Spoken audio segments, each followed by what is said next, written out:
पर्यन्तां नमो सिद्धाणं नमो आर्याणं नमो उवज्जायाणं नमो लोये सव्वसावणं एषो पञ्चनमुक्कारो सव्वपावपणासणो मङ्गलाणं च सव्वेशं परमं हवै मङ्गलं चत्तारि मङ्गलम् अरिहन्ता मङ्गलं सिद्धा मङ्गलं साहु मङ्गलं केवली पन्नतो धम्मो मङ्गलं चत्तारि लोगुत्तमारिहन्ता लोगुत्तमान् सिद्धा लोगुत्तमा साहु लोगुत्तमा केवली पन्नतो धम्मो लोगुत्तमो चत्तारि शरणं भवज्जामि अरिहन्ते शरणं भवज्जामि सिद्धे शरणं भवज्जामि साहु शरणं भवज्जामि केवली पन्नतं धम्मं शरणं भवज्जामि मङ्गलं भगवान् वीरो मङ्गलं गौतमप्रभु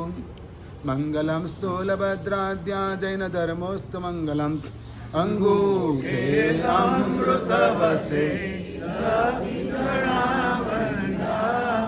श्रीगुरु गौतम समरिये वाञ्छित फलदाता अचिन्त्य चिन्तामणिकल्पसाखिने विशुद्ध सद्ब्रह्म समाधिशालिने दयार्णवायार्थितदायिने सतां नमो नमः श्री गुरुने निसूरय नमो नमः श्री गुरुने निसूरय नमो नमः श्री गुरुने निसूरय आगमते जिनवर पाकियो गणधरते ऐरे राखियो रसगण चाखियो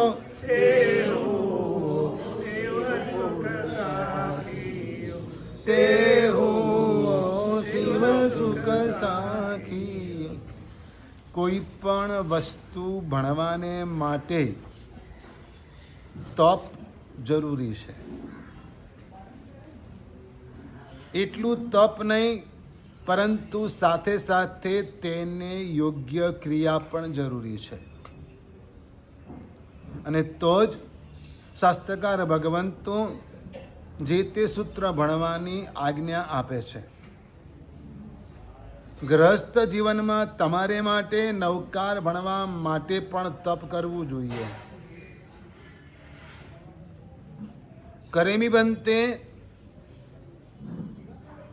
નમુત્તુણમ કેલોગસ કે વંદિત્તુ આ સૂત્રો ભણવા માટે પણ તમારે તપ કરવું જોઈએ અને એ તપનું નામ છે ઉપધાન તપ. ઉપધાન તપની અંદર શરૂઆતમાં સવારે 4 વાગે ઉઠવાનું હોય, પ્રતિક્રમણ કરવાનું, પડલિયાણ કરવાનું, પૌષધ લેવાનું, આ બધી ક્રિયા કરવાની હોય, દેવવંદન કરવાના હોય અને પછી ગુરુ ભગવંત તમને તે દિવસની સ્પેશિયલ ક્રિયા કરાવે. પ્રતિક્રમણ, પડલિયાણ, દેવવંદન, પૌષધ લેવો આ દૈનિક ક્રિયા રૂટીન છે. પણ તમારે જે સૂત્રનો અધિકાર પ્રાપ્ત કરવો છે એ સૂત્રનો અધિકાર પ્રાપ્ત કરવાને માટેની ક્રિયા ગુરુ ભગવંત કરાવે. 108 ખમા શ્રવણા દેવાય રોજની વાત થઈ, 20 બાધી માળા ગણવી એ રોજની વાત થઈ. પણ સ્પેશિયલ ક્રિયા જે તે સૂત્રને માટે કરવાની હોય. એવી જ રીતે સાધુ સાધુજી ભગવંતોને કેટલાક આગમ ગ્રંથોના યોગોદ્વહન કરવાના હોય. સાધુજી ભગવંતોને 3 આગમ ગ્રંથોના આચારાંક, ઉત્તરાધ્યાન અને કલ્પસૂત્ર બાકી બધા જ આગમ ગ્રંથોના યોગ સાધુ ભગવંતોને કરવાના હોય અને ગુરુ ભગવંત ક્રિયા કરાવે. હવે જ્યારે ગુરુ ભગવંત ક્રિયા કરાવે ત્યારે કયા શબ્દ બોલે છે કોઈને પણ લગભગ ખ્યાલ નથી હોતો. અન્નત થતા સૌત્રી બોલે ને તો ખબર પડે કે આ સાહેબ બોલ્યા, ઈચ્છામી ખમાસણ બોલે ખબર પડે બોલ્યા, વાંદણા બોલે તો ખબર પડે બોલ્યા. પણ વચ્ચે જે આદેશ માગે છે, જે આદેશ આપે છે એ શેના આપે છે? એની કોઈને ખબર નથી પડતી, કારણ કે બધા જ પોતાના સ્વપ્નલોકમાં હોય, ભલે જાગતા હોય, ઊભા હોય, ખમાસણ બધું કરતા હોય, પણ મૂળ જુદો જ હોય. અને હવે તો દીક્ષા વળી દીક્ષા પદવીઓ પણ આવી જ રીતે થાય છે. ગુરુ ભગવંત કઈ ક્રિયા કરાવે છે, શિષ્ય કઈ ક્રિયા કરે છે, એની સંઘને ખબર જ ના પડે, કારણ કે સંઘને એની સાથે શું લેવા દેવા? સંઘને તો ઇન્કમ સાથે લેવા દેવા. એટલે સંગીતકાર બોલાવવાનો, દીક્ષામાં બોલાવવાનો, પદવીમાં પણ બોલાવવાનો, ઉપદાનની માળમાં બોલાવવાનો, અને એ નાચે કૂદે સ્ટેજ ઉપર, તમને જોવાની મજા આવે કે નવો ડાન્સર આવ્યો. એ સંગીતકાર છે કે ડાન્સર છે એની ખબર ના પડે, ક્યારેક જોકર જેવું લાગે. અને આ બાજુ ક્રિયાઓ થતી રહે, ઈચ્છામી ઈચ્છામી ઈચ્છામી ચાલુ જ હોય. હવે આમાં શું ક્રિયા થઈ રહી છે, કયા શબ્દ બોલાઈ રહ્યા છે,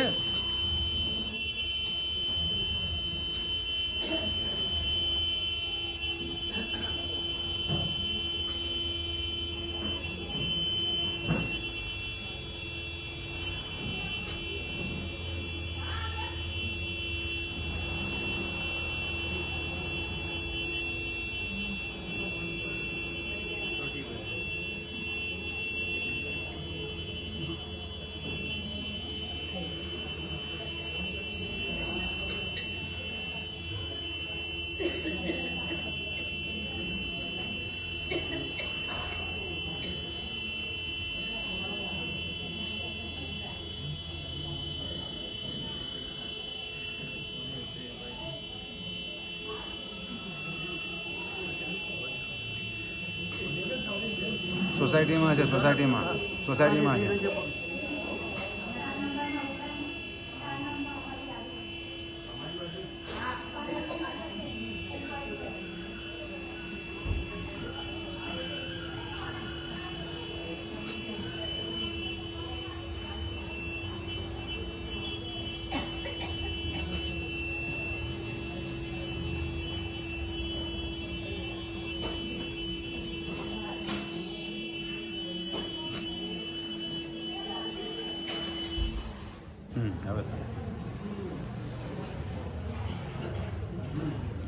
ગુરુ ભગવંત કઈ ક્રિયા કરાવે છે અને કયા આદેશ માગે છે એની જલ્દી ખબર પડતી હોતી નથી.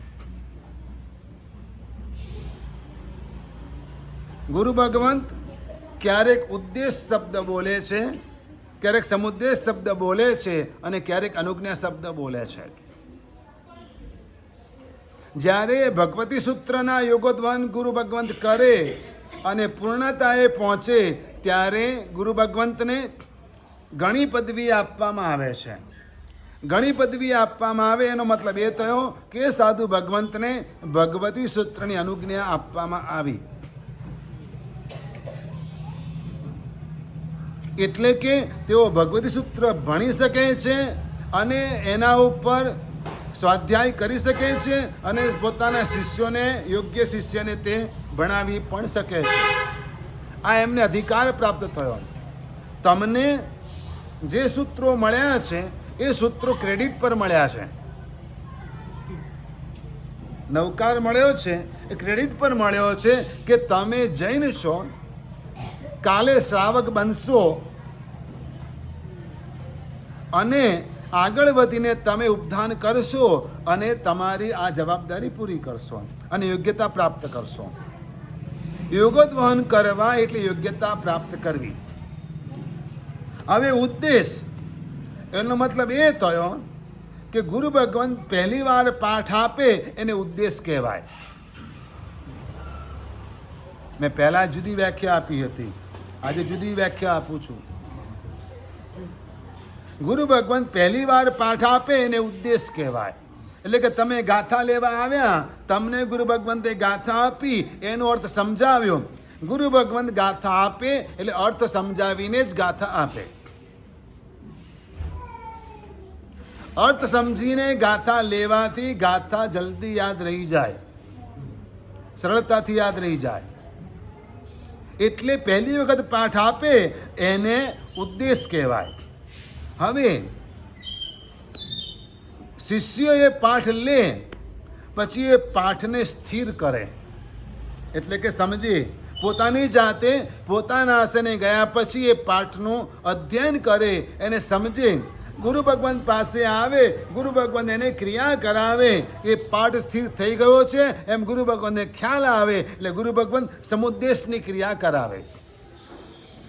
સમુદ્દેશ એટલે પાઠને સ્થિર કરવો, પરિપક્વ થઈ જવો. એટલે કે ગાથા બીજે દિવસે બોલાવે તો આવડવી જોઈએ. ગાથા થઈ જાય છે પણ બીજે દિવસે બોલાવો તો ભૂલ પડે છે, તો એ રીતે ન ચાલે. પાઠ પરિપક્વ થવો જોઈએ એટલે એને સમુદ્દેશ કહેવામાં આવે છે. અને એ ગાથા, એ પાઠ એ શિષ્યને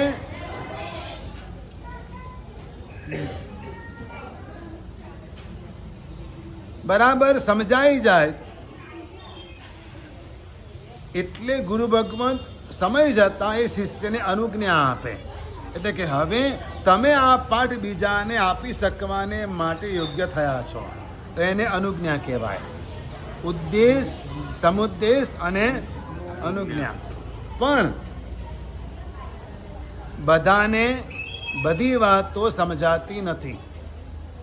બધાને બધી વાતો સમજાતી નથી. બધાને બધું યાદ રહેતું નથી. જી શું કરે વ્યાખ્યાનમાં? પહેલા એવું કરતા હતા. શું કરતા? ગુરુ ભગવાન બોલે ને એટલે સામે બેઠેલા શ્રાવક શું કરે? જી એમ બોલે. એનો મતલબ કે જાગે છે, ખબર પડે અમને કે શ્રાવક જાગે છે એવી અમને ખબર પડે. પણ મતલબ કે બરાબર ધ્યાનથી સાંભળે છે. પાઠ લેવાવાળા શિષ્યને પાઠ યાદ ન રહે એની પાછળના 5 કારણ. ગાથા યાદ ન રહે એની પાછળના 5 કારણ. બીજા નંબરની અંદર પાઠ એટલે કે ગાથા અર્થ સાથેનો.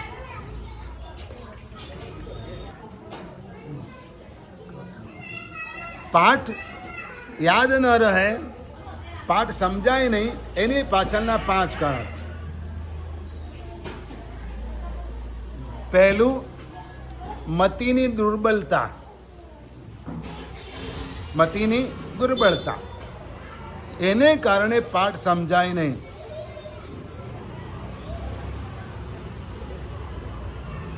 અને બીજા નંબરમાં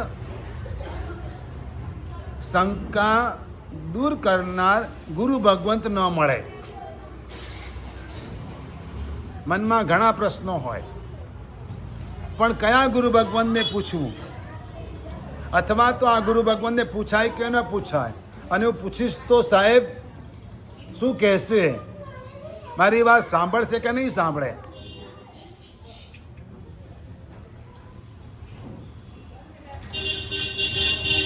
એક બે ભાઈઓ વંદન કરવા આવ્યા. હવે મેં વાતની શરૂઆત કરી. વંદન કરવા આવ્યા, મેં વાતની શરૂઆત કરી. પછી વ્યાખ્યાનનો સબ્જેક્ટ નીકળ્યો કે ભાઈ વ્યાખ્યાનમાં આ રીતે 45 આગમ ગ્રંથો વગેરે ઉપર પ્રવચન થઈ રહ્યા છે, આમ છે તેમ છે. જુઓ તો ખરા. મને એમ કહે કે સાહેબ 5 મિનિટમાં થોડીક વાત કરી દો ને કે આગમ ગ્રંથોની.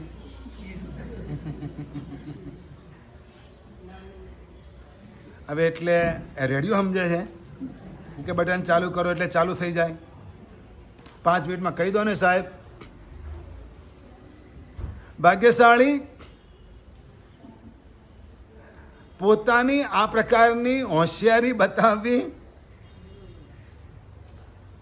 જાણે 5 મિનિટમાં એને બધો બોધ થઈ જવાનો છે, એને બધું સમજાઈ જવાનું છે. એટલે 5 મિનિટમાં રસોઈ પણ નથી બનતી.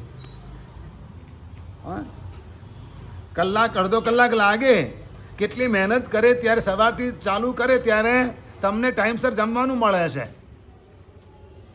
એમને એમ રસોઈ નથી મળતી. એમ વ્યાખ્યાન કે જેને વાણી તમને એમને એમ તમે ગો ત્યારે ઓફર કરો ત્યારે તમને ફટફટ ફટફટ ગુરુ ભગવંત કહી દે, એવું ના બને. મતિની દુર્બળતાને કારણે પાઠ સમજાય નહીં. બીજા નંબરમાં શંકા દૂર કરનાર ગુરુ ભગવંત ન મળે. ત્રીજા નંબરમાં પદાર્થની ગહનતા એટલી હોય, પદાર્થની ગહનતા એટલી હોય કે જેને કારણે એ વાત જલ્દી સમજાય નહીં. ચોથી વાત, એના જ્ઞાનાવરણીય કર્મનો તેવો ઉદય હોય, એના જ્ઞાનાવરણીય કર્મ તેવો ઉદય હોય કે જેને કારણે એને આ વાત પલ્લે ના પડે.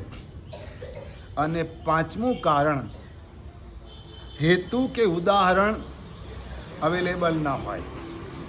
જે પદાર્થ સમજાવો છે ને એની પાછળ કોઈ કારણ ન હોય, અથવા તો એ વસ્તુને ક્લિયર કરવા માટેનું કોઈ ઉદાહરણ ના હોય.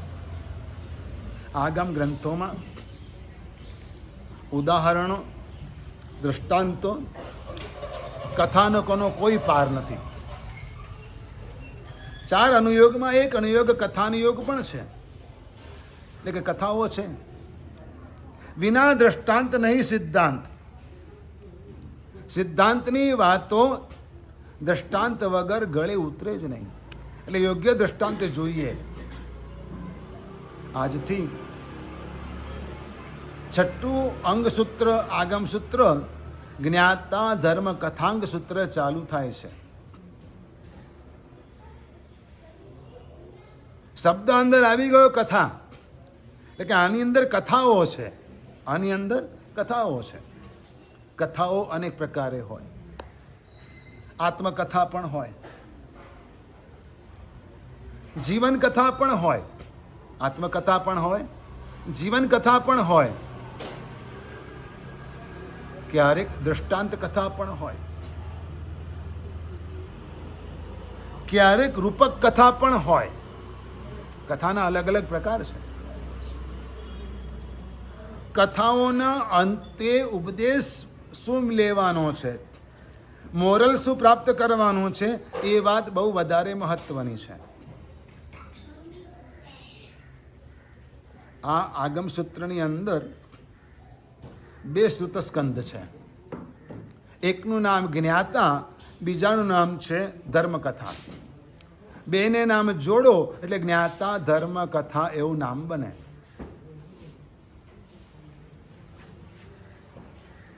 પહેલા સૂતસ્કંદમાં 19 અધ્યયન છે અને બીજા સૂતસ્કંદની અંદર 10 વર્ગ છે. પહેલા સૂતસ્કંદમાં જે કથાઓ છે એ કથાના અંતે બોધ પણ આપવામાં આવ્યો છે, ક્લિયર કરવામાં આવ્યું કે આ કથા તમને શું કહેવા માંગે છે. આચારાંગ સૂત્ર,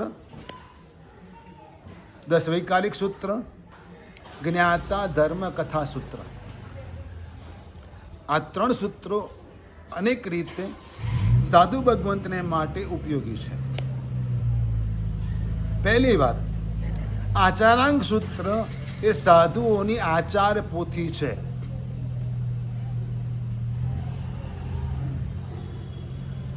આજે 10 વૈકાલિક સૂત્ર સાધુઓની બાળ પોથી છે. દીક્ષા લે એટલે પહેલું 10 વૈકાલિક સૂત્ર ભણાવે, પછી આચારાંગ સૂત્ર ભણાવે. એટલે પહેલા બાળ પોથી, પ્લે ગ્રુપ, પછી કેજી, પછી પ્રાથમિક. એટલે પહેલું 10 વૈકાલિક સૂત્ર એ સાધુઓની બાળ પોથી છે.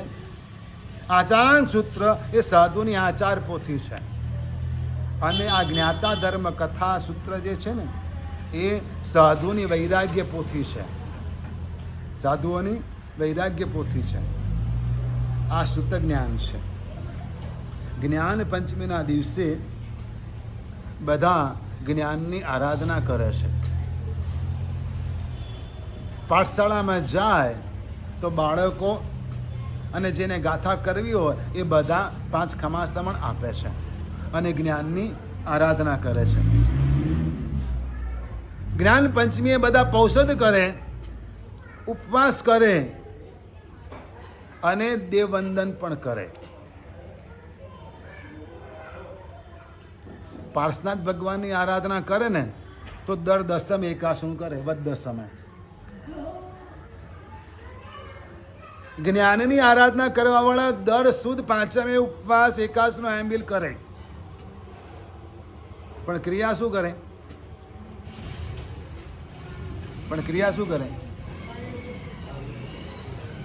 જ્ઞાનની આરાધના સુદ પાંચમે કરે, એ આરાધના ક્રિયા શું કરે?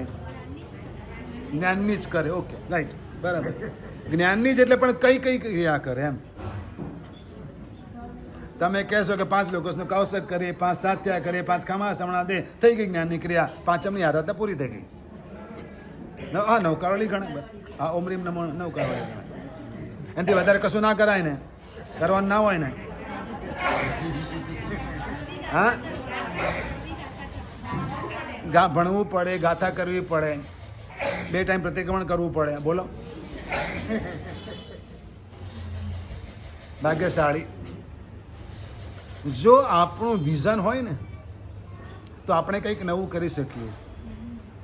અમે એક સંઘમાં વિહાર કરીને ગયા, સુદ પાંચમ હતી. હવે વગર કેવડાવે ગયા હતા, પહોંચ્યા હતા, એટલે વ્યાખ્યાન નહોતું રાખ્યું, પણ તોય 50 શ્રાવક શ્રાવિકા ભેગા થઈ ગયા હતા. કેટલા? 50 શ્રાવક શ્રાવિકા ભેગા થઈ ગયા હતા. બધા જ સામાયિક લઈને બેસી ગયા. 2 શ્રાવક મારી પાસે આવ્યા અને વંદન કર્યા. મને કંઈક સાહેબ પધારો. મેં કીધું પણ વ્યાખ્યાન તો આપણે બોર્ડ ઉપર લખ્યું નથી, સંઘમાં જાહેરાત કરી નથી. મને સાહેબ વ્યાખ્યાન માટે નથી બોલાવવા આવ્યા અમે.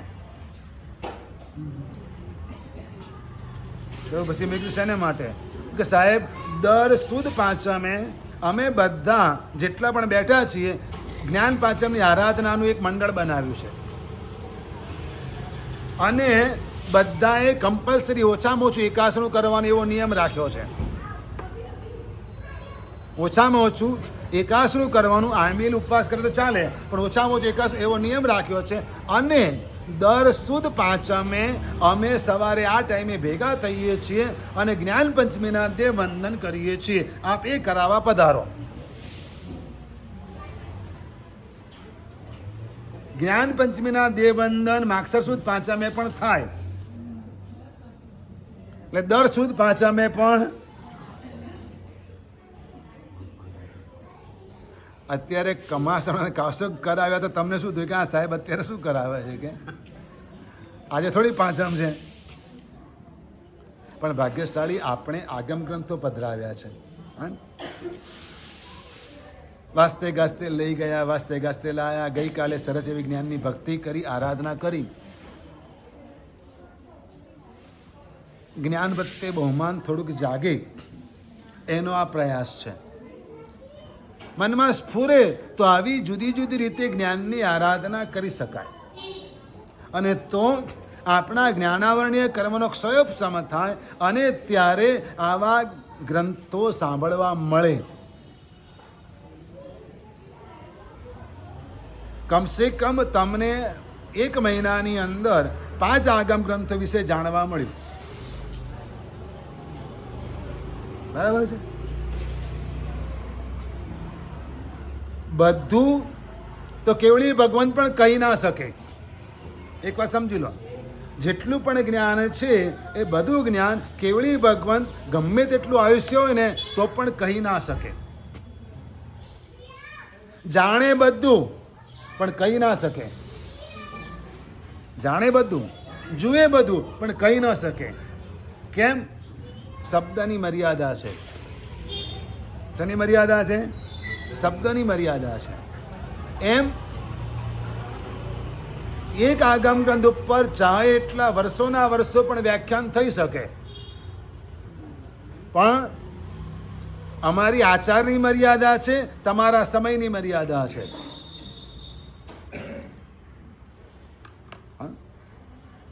તમારી સ્થિરતાની મર્યાદા છે. પર્યુષણ પછી પણ આ જ રીતે આવશો ને.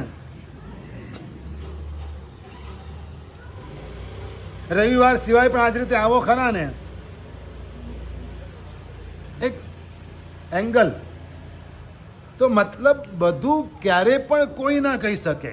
ગમે તેટલા જ્ઞાની હોય, ગમે તેટલા વિદ્વાન હોય ને, તો પણ સાંભળનારની મર્યાદા હોય, સમયની મર્યાદા હોય, શબ્દોની મર્યાદા હોય, એટલે બધું કહી શકાય નહીં. એટલે કેટલીક વાતો કથાના માધ્યમે સમજવી પડે. શાના માધ્યમે? કથાના માધ્યમે સમજવી પડે. અને કથાઓ એવી એવી અદ્ભુત અને અસરકારક છે કે જે આપણને બહુ જ સ્પર્શી જાય કે ના, ખરેખર મારે આ રીતે વર્તવું જોઈએ. બે ભાઈ હતા અને બંને ભાઈ ફરવા માટે ગયા. ફરતા ફરતા ફરતા ફરતા ગ્રીનરી જોવી હતી. હા, વનસ્પતિ. ઘરની આગળ કંઈ ના જોવા મળે, એના માટે જંગલમાં જવું પડે, એના માટે પહાડો ઉપર જવું પડે, અને તો જ તમને ગ્રીનરી જોવા મળે, વૃક્ષો વગેરે જોવા મળે. અને એવા પ્રદેશમાં જાત જાતના પંખીઓ પણ તમને જોવા મળે, જાત જાતના પ્રાણીઓ જોવા મળે. ક્યારેય ન જોયા હોય ને એવા જુદા જુદા પંખીઓ તમને જોવા મળે. જાત જાતની ચકલીઓ તમને જોવા મળે, જાત જાતના તમને બટરફ્લાય, હા, પતંગિયા જોવા મળે, ફૂદાય જોવા મળે ને પતંગિયા જોવા મળે. આવું ઘણું બધું તમને જંગલમાં જોવા મળે. આ બંને ભાઈઓ આ રીતે જંગલમાં ફરવા માટે ગયા. આનંદ આવે, જ્યાં આગળ પણ દ્રશ્ય ગમી જાય ત્યાં આગળ બેસે, જુએ, મન ભરાઈ જાય તો આગળ વધે. વાહ, કેટલો સરસ સીન છે, કેવો સરસ લુક છે, કેવી ગ્રીનરી છે, જોઈને ખુશ થાય. તમને ખાલી સ્ક્રીન ઉપર જ જોવા મળે, તમને ખાલી સ્ક્રીન ઉપર જ જોવા મળે. અમે વિહાર કરીને એટલે બધું જ જોવા મળે.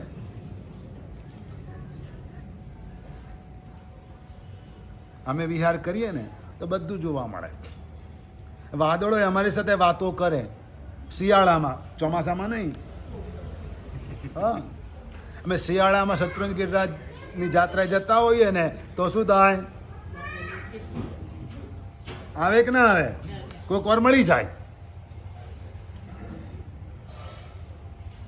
કોઈક વાર મોર કળા કરતોય જોવા મળે. તમને ખાલી વિડીયોમાં જ જોવા મળે, અમને રિયલ જોવા મળે. કારણ કે એનો કોઈ ફિક્સ સમય નથી હોતો. ક્યારેક દેરાસરના શિખરે બેઠેલો જોવા મળે, આખો દિવસ ના બેસી રહે. પણ ક્યારેક જ કોક જ વાર એ ત્યાં આગળ આવીને બેઠો હોય. ક્યારેક નાગરાજ છે ને પાર્શનાથ ભગવાનની પાસે પણ જોવા મળે. હા, લાવીને મૂક્યો ના હોય, ખરેખર કુદરતી રીતે આવી ગયો હોય. પણ એના માટે આપણે ધીરતા જોઈએ, આપણી સ્થિરતા જોઈએ, આપણી ગંભીરતા જોઈએ. પેલા બે જણા જંગલમાં ફરવાને માટે ગયા છે અને ત્યાં આગળ એમને વિચાર આવ્યો કે આપણે ફરવા તો નીકળ્યા છીએ, પણ છીએ તો આપણે વેપારી ને કંઈક પણ, હા, સાધન મળતું હોય તો એનો આપણે ઉપયોગ કરી લઈએ. હવે બંને જણે વિચાર એવો આવ્યો કે આપણે મોરના ઈંડા લઈ જઈએ. શું કરીએ? મોરના ઈંડા લઈ જઈએ. બંને ભાઈઓએ ત્યાંથી મોરના ઈંડા શોધી કાઢ્યા અને એક એક ઈંડું લઈ ગયા. મોર પેદા થશે,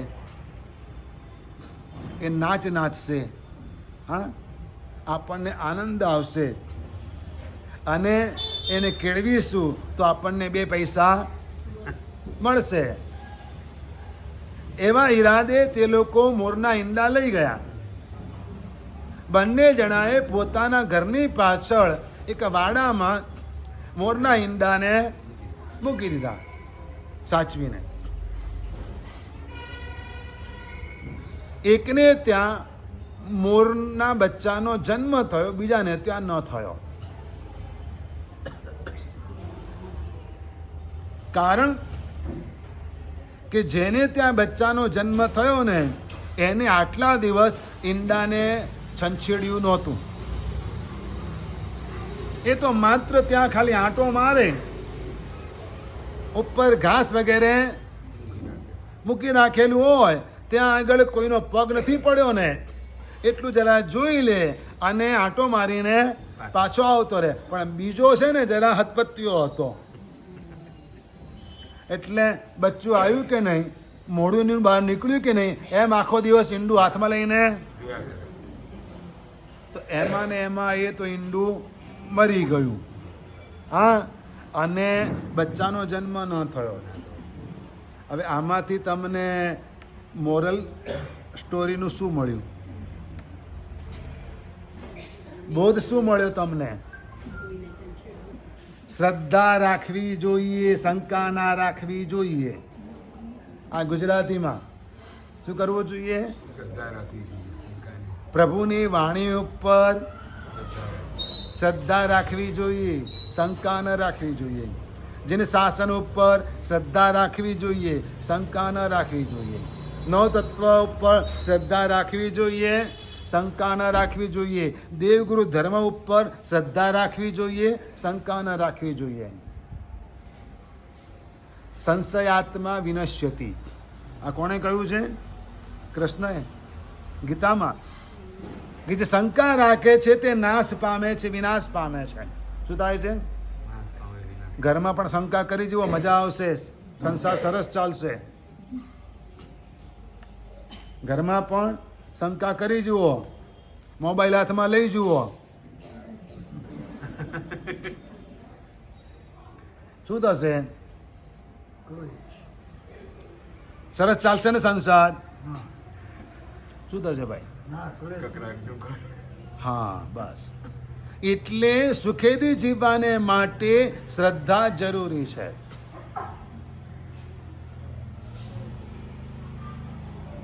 સંસારમાં એના વગર કામ થતા જ નથી. એને બીજા શબ્દમાં તમે ભરોસો પણ કહી શકો, વિશ્વાસ કહી શકો, ફીથ. હા, જુદા જુદા શબ્દ જુદા જુદા જગ્યાએ જુદા જુદા એંગલથી વપરાય. ડૉક્ટર પર ભરોસો રાખવો પડે, ઘરના નોકર ઉપર,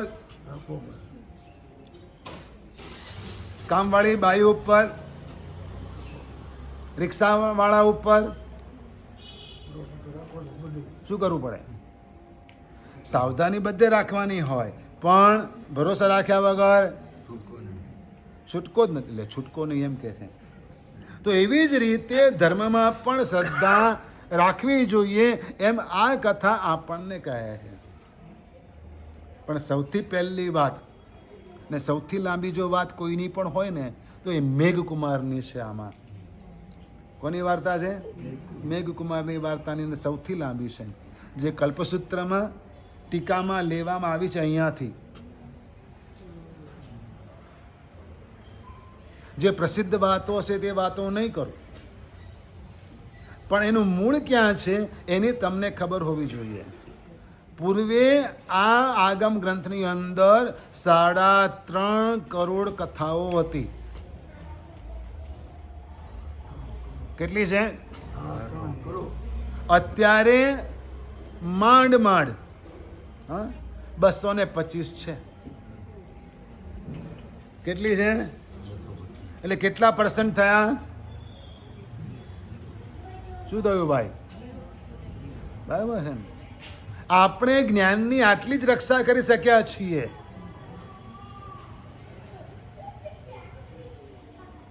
સાહેબ ચોપડી છે ખરી, પણ મળતી નથી. દાગીનો, વીંટી, ચેન, બંગડી બધું મળે. ચોપડી હતી ખરી, હા, મારા સસરાને વાંચવાનો બહુ શોખ હતો, લાવ્યા હતા ખરા, પણ તે જ કાઢીને ફેંકી દીધી હતી, પસ્તીવાળાને આપી દીધી હતી. રિનોવેશન કરાવ્યું ને ત્યારે સસરા બહાર ગયા હતા અને ત્યારે બધું કાઢી નાખ્યું વગર પૂછે. આવું ઘણું કર્યું છે. હા, આવું ઘણું કર્યું છે આપણે, અને એમાં ઘણું બધું જ્ઞાન આપણે ગુમાવ્યું છે. ઘણું બધું જ્ઞાન આપણે ગુમાવ્યું છે. મેઘકુમારની કથાની આપણે જુદી જ વાત કરવી છે. એમને ત્રણેય ભાવમાં પગ નડ્યો.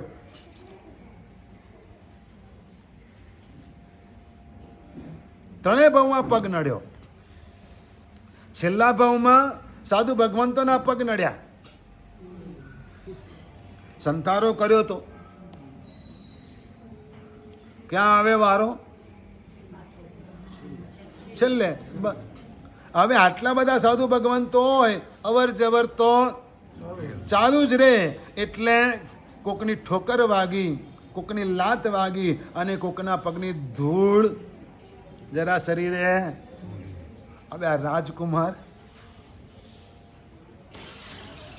ફૂલ જેવી કોમળ કાયા, હજુ આજે જ દીક્ષા લીધી છે. હજુ આજે જ દીક્ષા લીધી. દીક્ષાનો પહેલો દિવસ છે અને આવી દશા થાય. દીક્ષા લીધી, ઉત્સાહ ઉમંગ કેટલો બધો હોય, અને થોડોક થાક તો લાગ્યો હોય ને, પણ એના બદલે આખી રાત ઉજાગરા થયા. અકળામણ વધી ગઈ. સવારે ભગવાન પાસે જઈશ, ભગવાનને કહીશ અને ઓગો પાછો આપી દઈશ. પ્રભુ, આપણાથી આ નહીં થાય. ભગવાને પૂર્વવો કયા, ભગવાને તિરસ્કાર ના કર્યો. હે મેઘ, તે આવો વિચાર કર્યો? કેટલું વાત્સલ્યથી તને આવો વિચાર આવ્યો? પૂર્વભાવમાં તે શું કર્યું હતું? આના કરતા કેટલા બધા કષ્ટો તે સહન કર્યા છે. પહેલા ભાવમાં સુમેરુપ્રભ નામના હાથીના ભાવમાં કાદવમાં ખૂપી ગયેલો તારો પગ તું કાઢી શકતો નહોતો,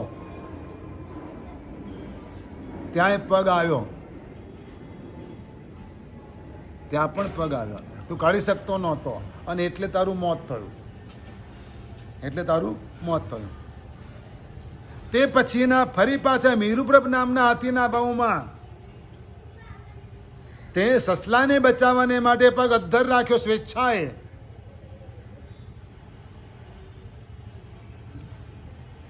મરણાંત કષ્ટ આવ્યું, તારું મોત થઈ ગયું એના કારણે, પણ તે જીવોની દયા પાળી, એના પ્રત્યે કરુણા રાખી, અને એના પ્રતાપે તું રાજકુમાર થયો.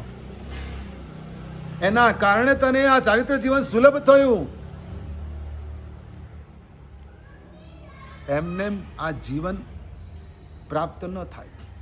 ચારિત્ર જીવન સુલભ એમને ન થાય. ઘણાને નાનપણમાં ઈચ્છા થઈ હતી કે હું દીક્ષા લઉં, પણ લઈ શક્યા નહીં. કમસે કમ આમાં 2-5 તો નીકળે જ આવી વિચારણાવાળા, કે એમને નાનપણમાં આવો વિચાર ક્યારેક આવ્યો હોય કે ભાઈ હું દીક્ષા લઈ લઉં, પણ પછી લઈ ના શકે. કોઈ પણ કારણ હોય, પરંતુ અંતરાય તો ઉદયમાં આવ્યો ને, મોહનીય કર્મ તો ઉદયમાં આવ્યા ને, કે જેને કારણે તેઓ દીક્ષા ન લઈ શક્યા.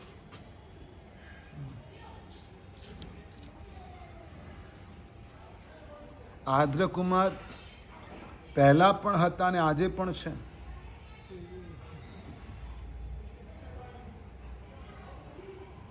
હા, જીવનમાં ક્યારે કયા કર્મ ઉદયમાં આવે એની ખબર નથી પડતી. મેઘકુમારના જીવનની અંદર આ બધી બાબતો વચ્ચે આવી, અને એને કારણે એના જીવનમાં ચારિત્ર જીવન ઉદયમાં રાજકુમાર તરીકે રાજાને ત્યાં જન્મ, અને દીક્ષા લેવાના ભાવ જાગ્યા. મા બાપે રજા પણ આપી. કોઈ મા બાપ હસતા હસતા રજા આપે એવું ના બને.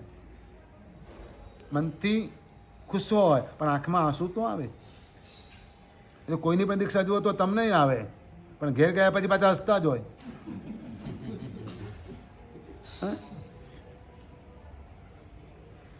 પછી કે તેની મમ્મી કેટલી રડતી હતી એમ કે, એટલે તુંય રડતી હતી પણ તારી આંખો ભીની તો થઈ ગઈ હતી.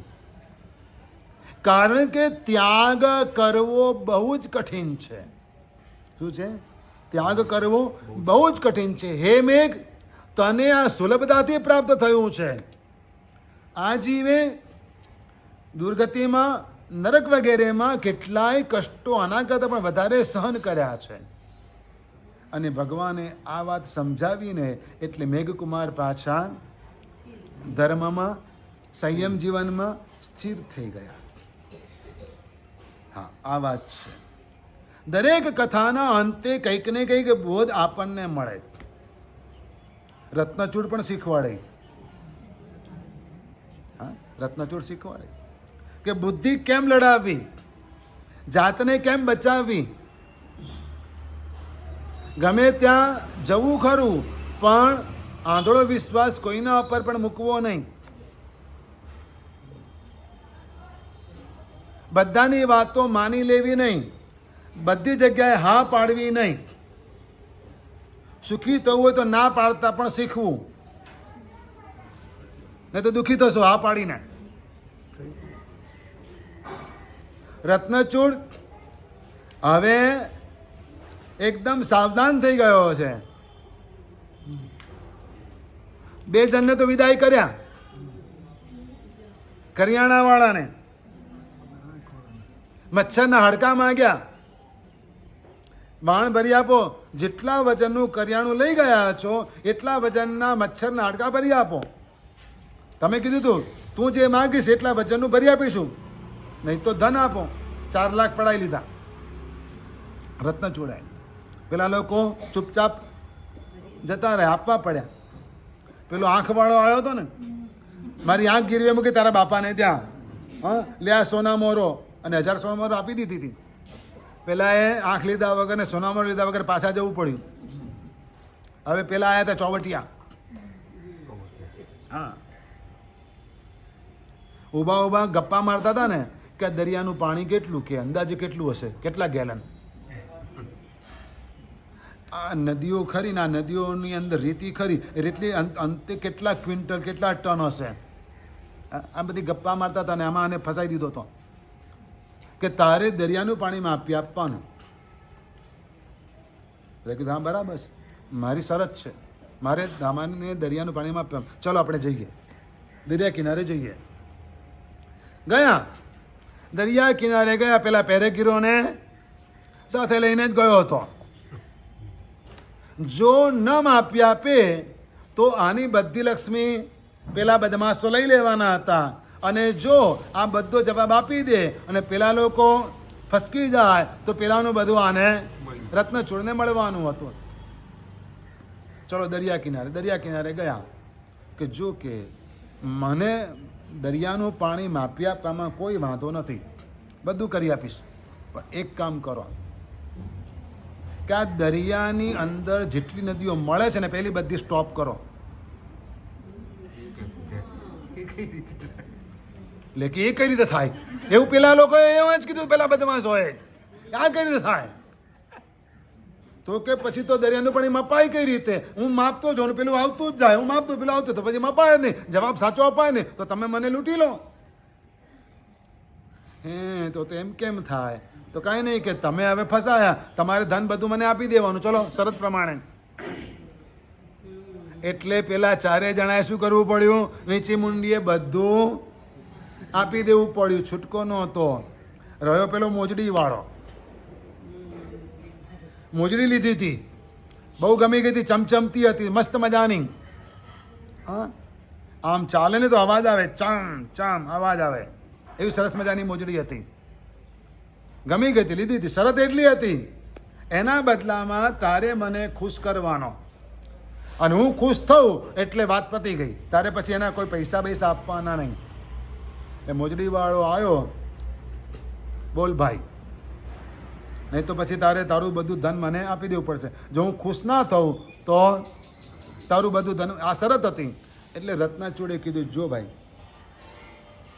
તમારા નગરના રાજાને ત્યાં દીકરાનો જન્મ થયો છે.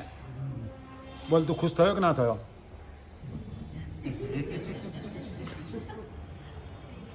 હવે જો ના પાડે તો શું થાય? રાજા